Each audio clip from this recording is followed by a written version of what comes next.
How's it going, guys? And welcome to a review of episode 1 of the Book of Boba Fett. Now, I did a trailer reaction to this a while back, and I had concerns about this show. I said, is it too much? You know, there's so many different Star Wars shows out there, like The Bad Batch and Visions, and I haven't watched any of them. But this is a spin-off of The Mandalorian, and I love Boba Fett. I love Boba Fett as a character. You know, such an elusive character, an interesting character, with like a very shady backstory, you know, where you have to kind of fill in the gaps with him. So he's always been quite the alluring Star Wars character for me.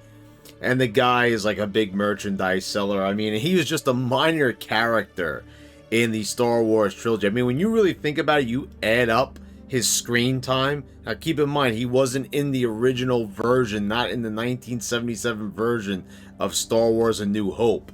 He appeared in Empire Strikes Back and in Return of the Jedi. You know, he's just on screen here and there, and he was met with like an untimely death, and kind of like a comedic death. You know, he ends up going into the Sarlacc pit, and you get that comical burp. You know, that's the punchline on Boba Fett's death.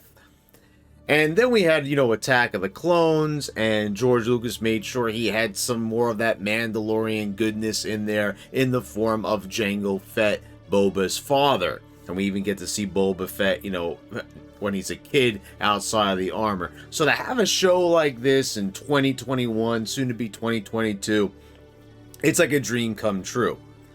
But this first episode, there's definitely a lot to get to. I think they have quite a bit of material to work with, but this first episode here was quite underwhelming, and I wasn't really too sure how I felt about it. Now, I was entertained, but, you know, like anything, when you have something like Star Wars, and especially when you have a series like The Mandalorian, this has a lot to live up to.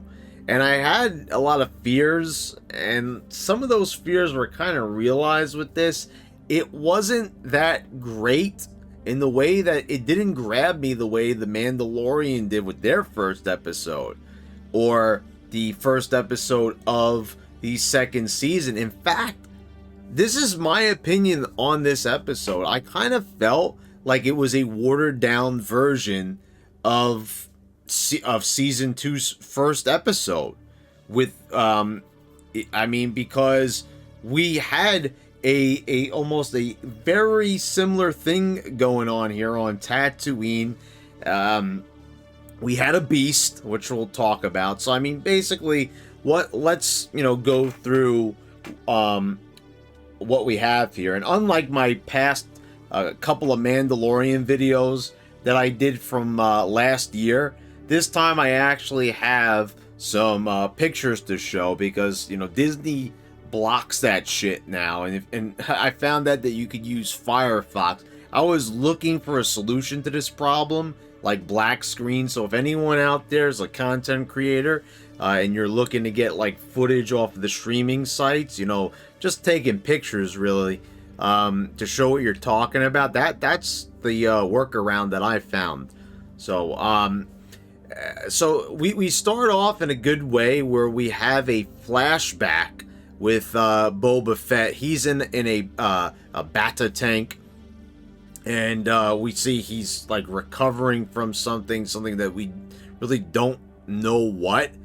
But he flashes back to Return of the Jedi when he escaped from the Sarlacc pit, and I like the way they show the inside. We see stormtroopers are in there as well, so that was pretty cool. And we see he kind of, you know, punched a hole through the Sarlacc's stomach. He also uses the breathing apparatus in one of the stormtroopers' helmets. He was having trouble getting air down there, so he punches through the interior of the stomach, and he uses his flamethrower, and he escapes like through the sand. And I thought that was a pretty good sequence. As a matter of fact, that was my favorite sequence from this, because I kind of liked really seeing that. That's something that you only read about in the books. So it was cool to finally see that visually, like in motion. Once again, like I said, it's like a dream come true. The Jawas have robbed him of all his clothing. And you have the Sand People have taken him captive, and they're holding him there along with a Rodian, and he tries to make his escape, but he gets captured again. And, you know, the thing is, this, with him being captured, it, like, really slowed it down, like, big time for me. Like, you know, did we really need to see this flashback? And I know it's supposed to show you the relationship he has with the Sand People, kind of the same thing that we saw with Mando. Like, did it really need to be repeated here? Because, like, I don't kind of get this. The relationship was supposed to be with, like, Mando and the Sand People. Remember, he's able to talk to them. But then from this point on, like, I kind of felt like we had a really, like, bland story. So the next thing we go to is Boba is in Jabba's throne room. He is taken over, and some of the locals, people that knew Jabba as well, are coming, and they're giving offerings. An attendant for the mayor comes by. He doesn't even have an offering.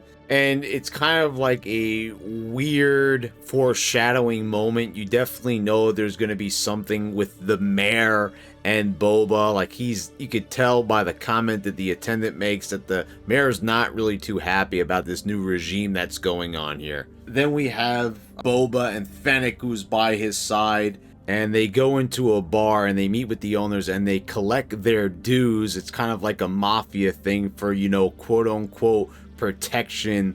I like that little touch. When they come out, they end up getting attacked by a bunch of these ninja looking assassins. I don't know how crazy I was about the way how they were dressed. In fact, they even throw a fucking ninja star. They electrocute Boba, and he does one of those hilarious faces. I talked about this in my trailer reaction, where he picks up the fucking stun stick and he's like, that was like hilarious to me. I still think that's like an iconic, like, meme worthy image right there. Without a doubt, these had to be hired hands by the mayor. I feel like he was behind this, especially what was foreshadowed at Jabba's palace. And I'm sure we'll see how that plays out in the next couple of episodes. Maybe we'll even get a hint of what's going on in episode 2. And he ends up taking damage. They have to rush him into the battle tank. And he has another dream. And it goes back to when Boba is captured. They have them digging him and the Rodian through the sand, and they're finding water, and I think this is like water that the Sand People had put there. And you know, the Rodian is digging and he's finding the water, and Boba finally finds something, and Rodian tries to quickly find another thing of water to try to upstage Boba.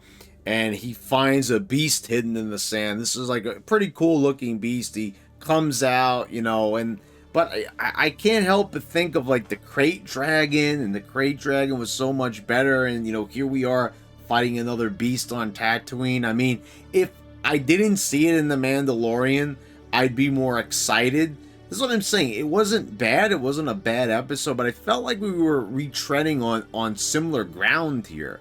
I didn't get like why we needed to keep we had to be back on Tatooine so soon doing the same stuff. But I get this is where Jabba's palace is, but it's just we've done this shit already in The Mandalorian, and better. So to like do it this way, like the offerings in the throne room, the the intro scene in the Sarlacc pit, you know, because we all fans have probably wanted to see that.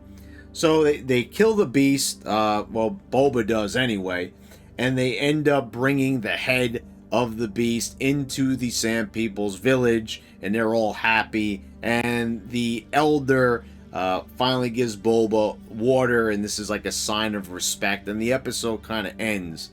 And I feel like it just kind of fell flat in a way. It certainly did. Like, there's, you know, many good moments and good visuals. Like, I kind of like how the Sand People are posing with the head of the beast, and I'm like, you know, I felt like if cell phones existed in this universe, they'd totally take a selfie with that head.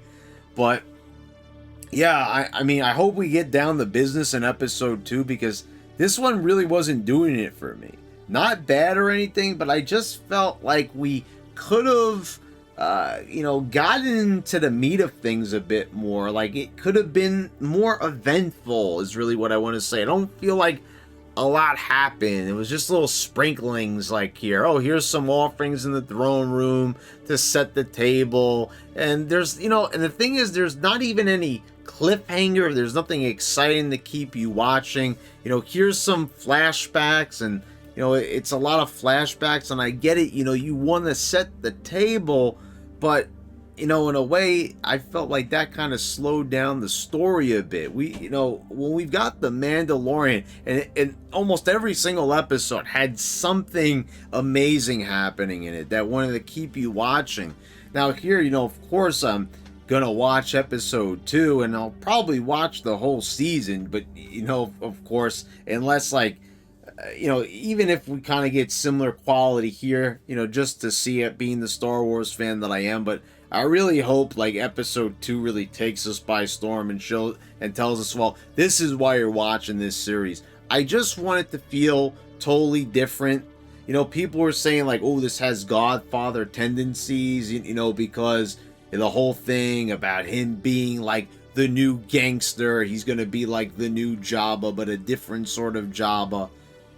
But it kind of it remains to be seen. This was not Godfather quality.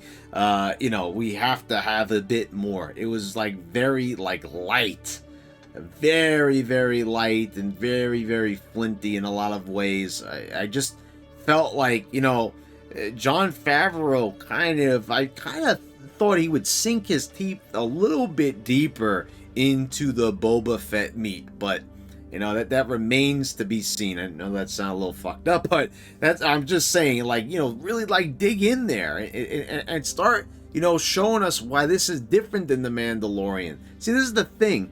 This is the curse of spin-offs. It's always oh, we're spinning off. This thing is popular, but the spin-off, notice spin-offs, they very rarely end up being as good of what they're spun off of. And that's always what my concern is. That's why I was very critical in the trailer, and I'm being critical of this episode. Like I said, not bad, but definitely could be better, and I think that it will be better. So let me know what you guys thought in the comments down below. Please subscribe if you haven't already. Click the bell so you get all the notifications when I post on my new videos. And I want to thank all my patrons for your continued support, and I'll see you next time, guys.